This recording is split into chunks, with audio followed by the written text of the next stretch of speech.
جے پال جادوگر اور خواجہ معین الدین چشتی کا واقعہ تفصیل کے ساتھ۔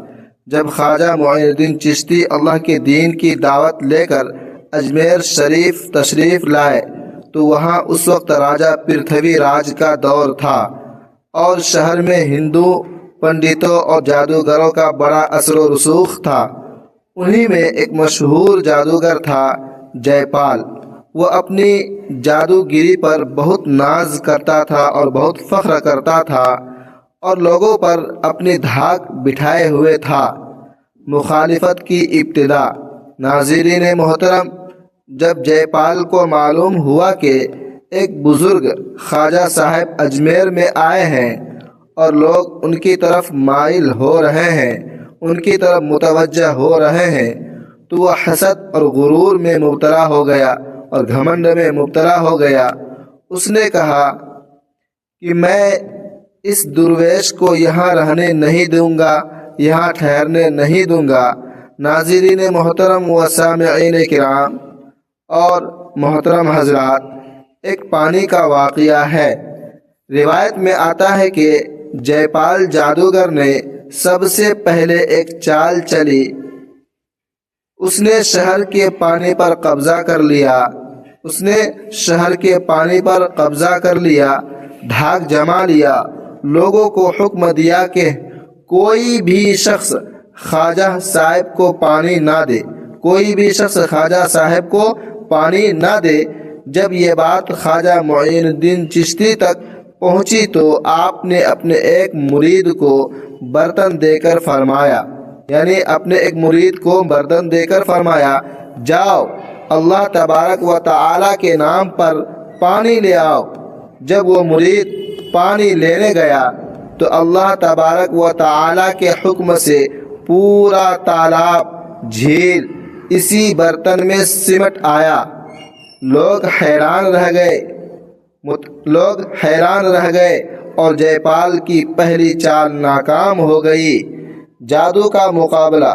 ناظرین محترم و سامعین کرام، اس کے بعد جے پال نے کھلم کھلا مقابلہ کیا، لڑنا شروع کیا۔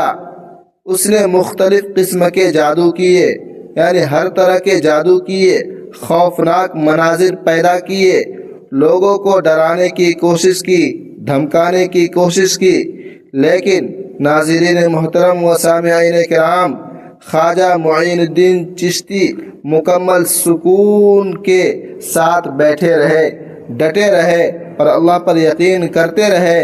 نہ خوف، نہ گھبراہٹ، نہ ڈر، یہ سب کچھ اس کے اندر نہیں تھا۔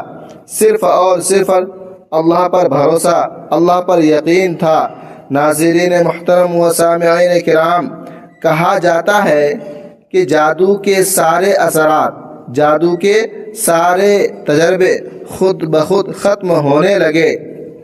جے پال کی طاقت بے اثر ہو گئی، ختم ہو گئی۔ شکست اور انجام، یعنی جے پال جادوگر کے کیا ہوا، شکست اور اس کا انجام کیا ہوا؟ آخر کار جے پال تھک گیا، ہار گیا، اس کا غرور ٹوٹ گیا، ختم ہو گیا۔ وہ شکست ماننے پر مجبور ہو گیا، یعنی ہار ماننے پر مجبور ہو گیا۔ روایت کے مطابق وہ خواجہ صاحب کے قدموں پر، یعنی خواجہ صاحب کے قدموں میں گر گیا، اس کے قدموں میں جھک گیا۔ ناظرین محترم و سامعین کرام، اور ان کی عظمت کو تسلیم کیا، ان کی عزت کو تسلیم کیا۔ بعض روایتوں میں یہ بھی آتا ہے کہ اس نے اسلام قبول کر لیا۔ کیا؟ اس نے اسلام قبول کر لیا۔ اور اس واقعے کی اہم وضاحت ضروری ہے۔ ناظرین محترم و سامعین کرام، یہ بات دیانت داری سے سمجھ لیں کہ یہ واقعہ زیادہ تر صوفی تذکروں میں بیان ہوتا ہے، یعنی صوفیہ کے تذکروں میں بیان ہوتا ہے۔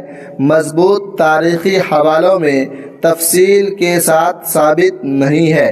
یہ واقعہ مضبوط حوالوں کے ساتھ تفصیل کے ساتھ ثابت نہیں ہے، اس لیے اسے روایتی یا روحانی حکایت سمجھا جاتا ہے۔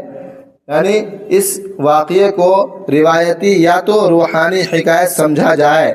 سبق، یعنی اس واقعے سے کیا سبق لیا جاتا ہے؟ تو کیا کہا جاتا ہے کہ غرور کا انجام ہمیشہ شکست ہے، غرور کا انجام ہمیشہ شکست ہے۔ اللہ پر یقین سب سے بڑی طاقت ہے۔ اولیاء اللہ کا اثر دلوں کو بدل دیتا ہے۔ ناظرین محترم، آپ سے ریکویسٹ ہے کہ اس ویڈیو کو زیادہ سے زیادہ شیئر کرتے